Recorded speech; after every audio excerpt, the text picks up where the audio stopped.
নমস্কার। ঋষিবাণীর আরো একটা নতুন পর্বে আমি অর্ণব আপনাদের স্বাগত জানাই। আমাদের প্রত্যেকটি পর্বে বিভিন্ন রাশি ভিত্তিক আলোচনা হয়। যেমন আজকের পর্বে আমরা আলোচনা করব কন্যা রাশি নিয়ে। আর আজকের পর্বে আলোচনা করার জন্য প্রতিদিনের মতোই আমাদের মধ্যে উপস্থিত রয়েছেন শান্তনুবাবু, শান্তনু শাস্ত্রী। নমস্কার। শান্তনুবাবু, আজকের আমাদের আলোচনার বিষয় যে রাশি তা হলো কন্যা রাশি। তো এই কন্যা রাশি এই নামটা শুনলে যদি একে ব্যাখ্যা করতে বলি, কি বলবেন প্রথমেই? একটাই কথা বলবো, বুধের দ্বারা প্রভাবিত পৃথ্বীতত্ত্বের রাশি, অর্থাৎ বুদ্ধি এবং পরিশ্রমের সংমিশ্রণ হলো কন্যা। যেখানে অন্য মানুষের চিন্তা শেষ হয়ে যায়, সেখান থেকে কন্যা শুরু করতে পারেন। ভীষণ ভীষণ ক্রিয়েটিভ, ভীষণ ভীষণ অ্যাডজাস্টেবল। কিন্তু এখানে একটি কথা আছে, কন্যা কিন্তু ভীষণ ইমোশনাল। কন্যা রাশি বা লগ্নের মানুষ সবকিছু করতে পারেন, কিন্তু লাস্টে তিনি করবেন। তার কাছে একটাই কথা, আমার কাছে এসো, তাহলে আমি তোমায় উদ্ধার করব। আমি পারি তোমায় উদ্ধার করতে, কিন্তু তোমাকে অবশ্যই অপেক্ষা করতে হবে, আমার কাছে আসতে হবে, নিজেকে সারেন্ডার করতে হবে। আর যখন তুমি সারেন্ডার করতে পারবে, ঠিক সেই সময় কিন্তু আমি তোমাকে সাহায্য করবার জন্য এগিয়ে যাব। কন্যা রাশি, কন্যা লগ্নের মানুষের এটাই বৈশিষ্ট্য। ক্রিয়েটিভিটি, মেমোরি, মেরিট, পরিশ্রম, সমস্ত কিছুর মধ্য দিয়ে কন্যা কিন্তু অনন্য, সবার থেকে আলাদা। নানা গুণে গুণান্বিত এই কন্যা রাশির সম্পর্কে তো আমরা জানলাম, কিন্তু চলে আসবো কন্যা রাশির জাতক জাতিকাদের একদম ছোটবেলাটায়। কন্যা রাশির জাতক জাতিকা যারা একদম ছোট, একদম শিশু যারা, তাদের শিক্ষা নিয়ে কি বলবেন? কন্যা রাশির শিশু, তাদের এডুকেশন নিয়ে বিশেষ কোনো সমস্যা নেই। তাদেরকে একটু গাইড করলেই তারা পড়েন, তারা পড়াশুনো করতে ভালোবাসেন। তার থেকেও বড় কথা, তারা যে কোনো বিষয় মেনে চলতে পছন্দ করেন। তাদেরকে বলা হলো যে এই বিষয়টা তুমি মেনে চলবে, এইভাবে পড়বে। কন্যা কিন্তু তার বিরূপ করবেন না। কন্যার মধ্যে অবমাননা বা অমান্য করবার মানসিকতা এটা একেবারেই নেই। কন্যা সিস্টেম পছন্দ করেন, সিস্টেম মেনটেন করে চলতে ভালোবাসেন কন্যা রাশি বা লগ্নের মানুষজন। এবং ফলে কন্যার পড়াশুনো নিয়ে যে বিরাট দুশ্চিন্তা করতে হয় তা নন। স্মৃতিশক্তি ভালো, মনেও থাকে, পড়াশুনো করেন, বুঝতেও পারেন, লেখার প্রবণতা সেটাও আছে। এবং সবচেয়ে বড় কথা, তারা বলতে পারেন কি পড়লাম, কি পড়া হয়েছে, তার আউটকাম কি হলো, সেটা তারা বলতে পারেন, প্রকাশিত কন্যা রাশি বা লগ্নের মানুষরা। তাই ইন জেনারেল কন্যার ক্ষেত্রে সমস্যা হওয়ার কথা নয়। কিন্তু সমস্যাটা হলো, কন্যা রাশি বা লগ্নের মানুষরা তারা অতি সহজে পীড়িত হয়ে পড়েন। আর যখন কন্যা পীড়িত হয়ে পড়েন, তখন কিন্তু তার কনসেন্ট্রেশন লুজ হতে দেখতে পাওয়া যায়। তিনি কিন্তু তার মানসিক অবস্থা ক্রমাগত পরিবর্তিত হয়। তার এই মানসিক অবস্থা পরিবর্তনের ক্ষেত্রে পড়াশোনাতে ডিস্টারবেন্স আসে। মন বসছে না, পড়তে চাইছি না, এখন এটা পড়বো না, এখন মোবাইলে বসবো। এই ব্যাপারটা কন্যার ক্ষেত্রে দেখতে পাওয়া যায়, পরিবর্তনশীলতা। আর তখনই কিন্তু কন্যার বাবা মা তারা চিন্তায় পড়ে যান, কি হলো, এবার কি করবে? আগের বারে তো ফার্স্ট হয়েছিল, এবার নিশ্চয়ই ফার্স্ট হতে পারবে না। কিছুতেই পড়তে পারছে না, মন বসাতে পারছে না। এই যে মন বসানো, এটাই কন্যার ক্ষেত্রে একটা বিগ চ্যালেঞ্জ। এই যে মন বসার সমস্যা, পড়তে ইচ্ছে করছে না, পড়তে চাইছি না, বা অন্য কিছু করছি, কোনোভাবে কি কোনো পরিবেশে পরিবর্তন এনে তাকে আবার পড়াশোনামুখী করানো যায়? এটা করা যেতে পারে, ব্যাপারটা টাফ। বুঝতে হবে কেন সমস্যা হতে পারে। কন্যা রাশির মানুষদের 4th হাউসে রাহু, তার মানে বাড়িতে কিছু সমস্যা হচ্ছে যেটা কন্যা মেনে নিতে পারছে না। অথবা আমরা দেখলাম যে 5th হাউসে শনি রয়েছে, ফলে রিলেশনশিপ ওরিয়েন্টেড কিছু সমস্যা, কাউকে ভালোবাসছেন কন্যা, কিন্তু সেটা এক্সপ্রেস করতে পারেননি। সেই বিষয়টা প্রকাশিত না হওয়ার কারণে কন্যা রাশি বা লগ্নের মানুষ, তাদের মধ্যে একটা অস্থিরতা কাজ করছে। বলতে চাইছি কিন্তু পারছি না, মনের মধ্যে তো ভয়।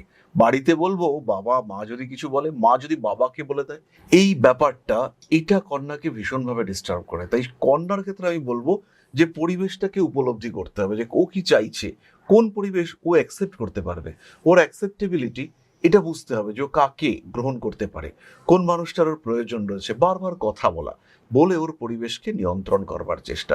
ইন জেনারেল আমরা আশেপাশের দিকটাকে একটু গ্রিনিশ করে দিতে পারি, আমরা একটা বনের ফটো লাগাতে পারি, আমরা একটা বনের ফটো রাখতে পারি, এবং যে ফটোটার মধ্য থেকে সূর্যালোক আস্তে আস্তে আসছে, পৃথ্বীতত্ত্ব এবং অগ্নিতত্ত্বের মিশ্রণ ক্রিয়েট করতে পারি। এবং ডিরেকশন কন্যার জন্য ভীষণ ভীষণ ইম্পর্টেন্ট। কন্যার স্টেবিলিটি এটা খুব প্রয়োজন। কন্যা রাশি বা লগ্নের মানুষেরা বুধের দ্বারা প্রভাবিত।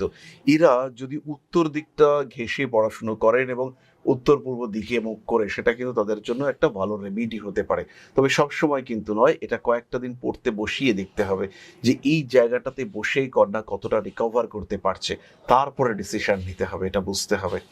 বুধের জন্য রেমিডি করা যেতে পারে বৃহস্পতি, চন্দ্র, এদের রেমিডি খুব ভালো কাজ করে। কন্যা রাশি কন্যা লগ্নের মানুষজন এরা হচ্ছে ভীষণ রেমিডি সেন্সিটিভ, প্রতিকার এদের জীবনকে ভীষণভাবে প্রভাবিত করে। অন্যান্য রাশির তুলনায় কন্যা, কর্কট এদের জীবনে আমি দেখেছি প্রতিকারগুলো বেশ সহজভাবে কাজ করে। তাই কন্যা অবশ্যই জ্যোতিষ বন্ধুর পরামর্শ নিয়ে রেকটিফিকেশন করাতে পারেন। এরপর যেটা জিজ্ঞেস করব, এদের যদি পরিবেশগত কোনো পরিবর্তন সম্ভব হয় সেটা আমরা জানলাম সেই সম্পর্কে, কিন্তু অনেক ক্ষেত্রে দেখা যায় ছাত্রছাত্রীদের মধ্যে একটা কমন সমস্যা, সেটা যে কোনো রাশির হতে পারে। এই রাশির তো অবশ্যই স্মৃতিশক্তির সমস্যা। তো এই স্মৃতিশক্তি বাড়ানোর জন্য তারা কি করতে পারে? কন্যা রাশি বা লগ্নের মানুষদের স্মৃতিশক্তির সমস্যা থাকে, এটা আমরা দেখেছি বিভিন্ন সময় বিভিন্ন ক্ষেত্রে আমরা দেখেছি কন্যা ভুলে যান। কিন্তু কন্যার যে ইনস্ট্যান্টেনিয়াস মেমোরি বা শর্ট টার্ম মেমোরি, আজকেই পড়বো কালকে পরীক্ষা দেবো, আজকে পড়বো কালকে পরীক্ষা দেবো, রেজাল্ট ভালো করব, এই ব্যাপারটা কন্যার ক্ষেত্রে দেখতে পাওয়া যায়। তাই আমি সাজেস্ট করব কন্যা রাশি বা লগ্নের মানুষদের বুধকে একটু এনার্জাইজ করা। বুধের জন্য আমরা স্তোত্র পাঠ করতে পারি, আমরা চারা গাছ রোপণ করতে পারি, বাড়িতে একটু গ্রিন ইনডিউস করতে পারি, বাড়িতে কয়েকটা গাছপালা, ইনডোর প্ল্যান্ট এগুলো বসাতে পারি, এবং প্রত্যেকটাই কন্যা রাশি বা লগ্নের মানুষদের জন্য পজিটিভ, ভীষণ ভীষণভাবে পজিটিভ। এটা কন্যা রাশি কন্যা লগ্নের মানুষদেরকে একটা আলাদা মাত্রা প্রদান করে। ফলে কন্যা রাশি কন্যা লগ্নের মানুষজন তারা চেষ্টা করলেই তাদের স্মৃতিশক্তি বাড়িয়ে তুলতে পারেন। কিন্তু এটা বুঝতে হবে কন্যাকে এবং তার গার্ডিয়ানকে যে এর ট্রেন্ড কোন দিকে, এর কি কন্টিনিউয়াস পড়ায় ধৈর্য আছে। অনেক সময় হয় এরকম, সারা বছর পড়াশুনো করছে, কোচিং এর প্রত্যেকটা পরীক্ষায় ফার্স্ট, কিন্তু মূল পরীক্ষাতে গিয়ে 4 নম্বর, 5 নম্বর, 10 নম্বর, কোনো কোনো সময় রেজাল্টই ঠিকঠাক করে করতে পারছে না। তো এই বিষয়টা বুঝতে হবে, এবং কন্টিনিউয়াস প্র্যাকটিস হবে না, মাঝখানে থামবে না, পরীক্ষার মাঝামাঝি একটা জায়গায় বা পরীক্ষার ঠিক আগে পড়াশোনাটা শুরু করবে, এই বিষয়টা কিন্তু কন্যার ক্ষেত্রে বুঝতে হবে। এটা গাইড করবে তার মানসিকতা, এবং আমরা অ্যাস্ট্রোলজাররা তার কুণ্ডলী দেখেও এটাকে আইডেন্টিফাই করতে পারি যে এই মানুষটার ক্ষেত্রে এই ঘটনাটি ঘটতে পারে, এই মানুষটার ট্রেন্ডটা এইরকম। তখন কিন্তু আমরা একটা গুড আউটকাম পেতে পারি, একটা বেটার রেজাল্ট সেটা আমরা পেতে পারি।